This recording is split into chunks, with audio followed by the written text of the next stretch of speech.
Good morning. It's Sunday, January the 24th. We are continuing to reflect on what it means for us to have strength, the strength of God, when we find ourselves in stormy situations. And so this is sermon number 2 in a series I've called Staying Strong in the Storm. We began a couple of weeks ago by reflecting on the passage in Mark's Gospel where the disciples are on the Sea of Galilee. All night long they are struggling to stay alive and stay afloat in a very stormy situation. And it's only hour after hour that goes by when Jesus finally comes out to them, walking on the waves, speaking to them. Don't be afraid. Take courage. I am. So here's a clear passage that shows us how Jesus, the great I am, is with us always. And perhaps we especially experience the strength of his presence when we find ourselves in storms. Today we're going to reflect on another storm recorded in the book of Acts, chapter 27. It's there where we read the story of Paul, who takes a journey from Jerusalem to Rome. It's an incredible journey considering how long it was, and at that time of history especially it was difficult. Paul also set out on this voyage on board a ship with hundreds of other passengers at a very difficult time of year as far as sailing was concerned. It was in the fall of the year when storms were especially common. And we read this in the book of Acts, chapter 27, and we read in that rather lengthy chapter about how on the Mediterranean Sea, the ship encountered a furious storm. A hurricane force storm is what Luke says when he describes it. Heavy winds, strong waves. The ship was falling apart, literally. And it was unrelenting. Day after day, night after night go by, and it doesn't seem as if the storm is making, or the ship is making any headway. It seems as though, as Luke says, as they go night after night without seeing sun nor stars, it appeared as if they had no hope of being saved. A very bleak situation. 276 men were with Paul on board that ship, and he speaks to them all. And we pick it up in Acts 27 at verse 21, reading through verse 25. After the men had gone a long time without food, Paul stood up before them and said, I urge you to keep up your courage, because not one of you will be lost. Only the ship will be destroyed. Last night an angel of the God whose I am and whom I serve stood beside me and said, Do not be afraid, Paul. You must stand trial before Caesar. And God has graciously given you the lives of all who sail with you. So keep up your courage, men, for I have faith in God that it will happen just as he told me. Now, I want us to think especially about what Paul says to the sailors about God. That's essentially what faith is all about. It's talking about God, believing in God, living our lives in such a way as if having a personal relationship with God defines us, structures our lives, gives it purpose. And that's exactly what Paul says when he talks about God in these words. He says two very striking things. One is very personal, and the other is very practical. Here's what he says that's very personal. He says, last night an angel of the God whose I am. In other words, he says to the other sailors, I belong to God. And this God whose I am sent an angel to stand by my side and to give me encouragement that I also want to pass along to you. So there's the personal element. And then there's the practical element. Paul not only talks about the God whose I am, but the God whom I serve.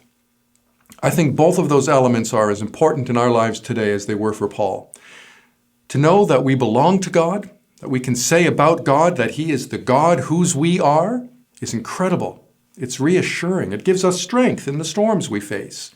And then to know that in addition to that, it's not only this personal aspect of faith, but a very practical one that flows out of that personal connection, whereby we know that God has a purpose for us. We can say, as Paul did, that God is not only one whose we are, but whom we serve. God has a plan for us, a purpose for our lives, one which strikingly becomes more evident at times in our lives when we find ourselves in times of storm and trouble and doubt. Certainly that was the case for Paul. I want to suggest to you that both of those elements, the personal and practical, are vital components of what it means to know God and to have the strength of God in the storms that we face. Personal and practical. A relationship with God consists of both of those elements, something deeply personal and also something that we live out. I think of the first question and answer of the Heidelberg Catechism, a wonderfully comforting confession of faith, where it begins by asking, what is your only comfort in life and in death? And the answer is, the only comfort we can ever have in body and in soul, in life and in death, is that we don't belong to ourselves, but to God, the God whose we are. And then a little later on in that answer, we find how that gets lived out, the purpose, the practical side of faith, where it says Christ, by his Holy Spirit, because we belong to him, makes us wholeheartedly willing and ready from now on to live for him. That's kind of what Paul was talking about to these sailors in the midst of that storm. He shared his faith, the God whose he was and whom he serves. It's an incredible source of strength, exactly as Paul puts it in those well-known words in Romans chapter 8. There is nothing that can separate us from the love of God. No power on earth can separate us from God's love. No storm we go through can sever us from God. He is with us always. And it's that personal connection with God that also enables us to understand that God has a purpose for our lives, a plan for us. We're not just abandoned as if we are victims of some chaotic, purposeless suffering that exists in the universe. No, God is in it and through it. And sometimes he makes his presence especially known to us in these storms we go through. How much we need to know that, especially when we find ourselves in storms. This pandemic is one prolonged storm. It seems unrelenting. It has cost so much. It has deprived us of so much. It is a storm. And in addition to that, there are so many other kinds of storms that we go through. So many losses, the loss of a job, the end of a marriage. Sometimes people are said to be in a stormy relationship. No matter what storms we may find ourselves in, whether they are literal storms, such as the one Paul experienced, or any other kind of storm, we must know that the strength to get us through is knowing that we belong to God and he has a purpose for our lives. I like the definition of a storm offered by Eugene Peterson. This is in his book that he wrote on the story of Jonah, which is, if you know the story at all, you know that a storm figures prominently there in the example and the life of Jonah. Here's what Eugene Peterson says about storms. Storms expose us to what we cannot manage. I don't think you'll find a better definition of a storm than that. Storms expose us to what we cannot manage. It's something that affirms the intensity of the storm, the smallness of our own capacities. Storms are unpredictable and beyond our ability to control. So they show us how small we are. I remember the first time, in fact, the only time I ever rode on the back of a horse. Now, whenever you hear someone say that they did something only once, it usually suggests that that experience didn't go very well, and certainly that was true for me in this case. I thought it would be a great idea. Some friends were going to go horseback riding. What could go wrong? We'd ride on the backs of these horses on some nice trails, very familiar to the horse. It was a lovely day. It would be a nice scenic ride through the meadows and the forest. And it all started out very well. But then the horse started going faster. I found myself getting bounced around a lot on the back of the horse. And then the horse started getting a little faster, going a little faster. I tried pulling hard on the reins, but it didn't do much good. There came a point where when I wasn't being bounced around anymore, and that felt pretty good, the horse actually broke into a gallop. It suddenly felt like I was riding on air. It felt wonderful in a way, but it was also terrifying. Because here was a beast I could not manage. I was supposed to control the horse, but the horse was controlling me. I felt like Yosemite Sam in those old cartoons, trying to get an animal to stop. Whoa, whoa! It just wasn't working. I found myself in a storm of sorts. I was exposed to something I couldn't manage. Now, I know this sounds ridiculous to anyone who has even just a little bit of horseback riding experience. I mean, here I was on the back of a horse, a beast that literally possessed 1 horsepower. 1 horsepower. My lawnmower has more horsepower than that. But there I was in a storm. What do we do in a storm other than despair, cry, doubt, wait? When we are exposed to things that we cannot manage, what do we do? Well, most of the advice that we hear consists of 2 things. First, just be strong. Just find the strength to get through it. Muster your courage. Summon all the strength you have within you. Remember, whatever doesn't kill you will make you stronger. So just be strong. That's one thing. Another thing kind of encourages us to foster the proper attitude. So more of a emotional emphasis, you might say. Remember, every cloud has a silver lining. Try to focus on the good, even in the worst situations that you may find yourself in. Don't let suffering steal your joy or take away your hope. Now, both of these things are wonderful bits of advice. They're important. They're very helpful. Be strong. Be positive. But we need so much more than this to stay strong in the storm. Because there are storms that are literally too big for us, and we are far too small, trusting in our own capacities to keep our head above the water or to get ourselves through these difficult situations. I don't follow many pages on Facebook, but one I do follow is dedicated to Frisian language and culture. Friesland, as many of you may know, is a province in the northern part of the Netherlands, home to the historically barbaric tribes of my ancestors. I'm proud of my heritage. I've never been to Friesland. I'd love to visit there someday. And I saw a post on this Facebook group recently that read as follows. It's a Frisian proverb, and I'm going to read it in Frisian. I'm going to do the best I can, so here goes. Wachtjes net oant de storm voorbij is, leer dunsjen in rein. You can hear some similarities in that rough language to English. In fact, there is no foreign language more similar to English than Frisian. Here's what that Frisian proverb means in English. Don't wait until the storm is over. Learn to dance in the rain. I don't think the people that Paul spoke to on that ship would have found that very helpful. That ship was about to break apart, and they probably feared for their lives. So dancing in the rain is, well, a nice cheery thought, but not very practical. And I can't imagine, as I think about this, any Frisian sailor saying such a thing to his companions on board a vessel in the North Sea with the water splashing on his face and the ship being tossed like a cork in the tempestuous waters. Don't wait till the storm's over, just learn to dance in the rain. That's ridiculous. No true Frisian would ever say such a thing. And then there's this. My wife recently ordered some coffee filters online, and when they arrived, there was this card that came, and we found it inside the box. Thanks, Grace. We may not control the waves, but we can learn to surf.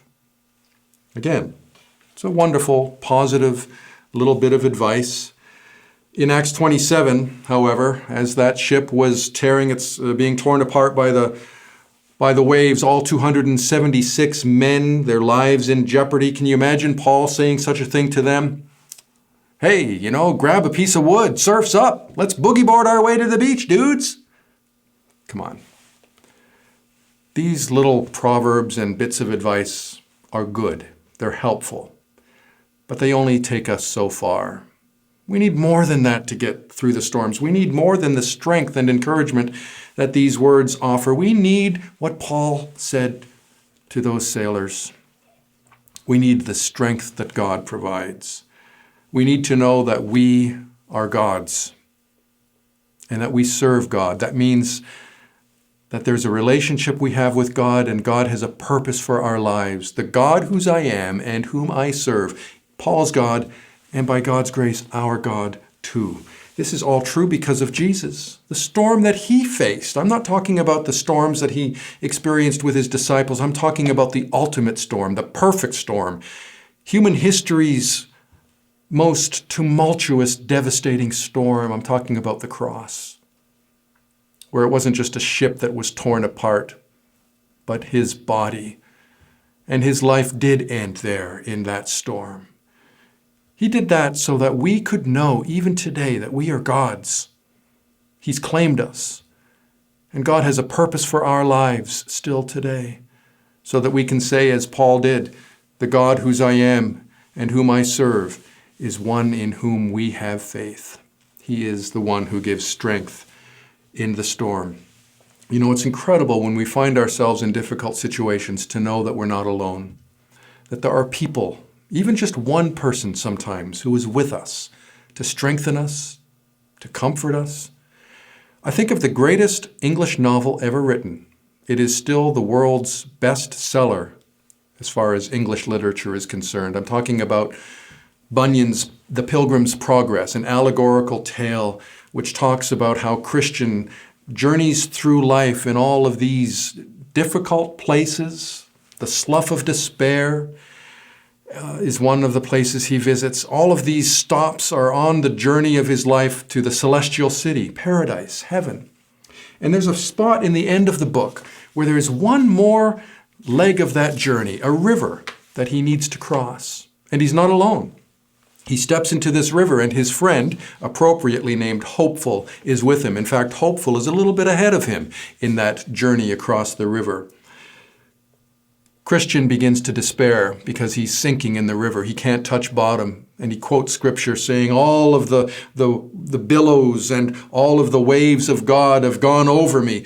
And he's crying out for help, believing that his life is going to end at this very last leg of the journey. Hopeful, his friend is a little ahead of him, and he replies to Christian's fears and complaints with these words, "Be of good cheer, my brother. I feel the bottom, and it is good."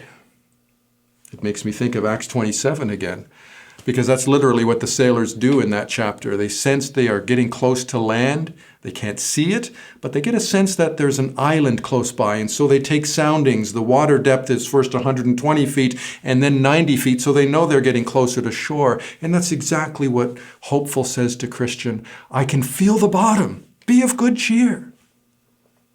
That makes such an importance in our lives. Paul, the one man on board that ship, literally saved the lives of all 276 of the other passengers. They were saved because of him. He made that much of a difference in their lives, and his testimony about God's faithfulness and the strength that we have in God was life-changing for them. So sometimes finding a friend who is with us in the storms is what we need, a hopeful friend who can say to us, be of good cheer, you're going to make it. The greatest friend, of course, of all is Jesus, with us in the storm. It is only because of him that we can say, as Paul did, we belong to God in life and in death, in body and in soul, and he's got a purpose for my life. No storm can prevent that from happening, and in fact, they might even help accomplish what God has in mind for us to do. So find a friend in Jesus. He is the ultimate source of strength in the storm. I hope these words have encouraged you. I encourage you to share them with others if you think it may be helpful for them. And I end these video messages each time by asking or inviting you to subscribe to our YouTube channel so you'll be notified of other videos as we continue to reflect on staying strong in the storm. Let's do so confidently, hopefully, and faithfully because of Jesus Christ. Be well and be blessed.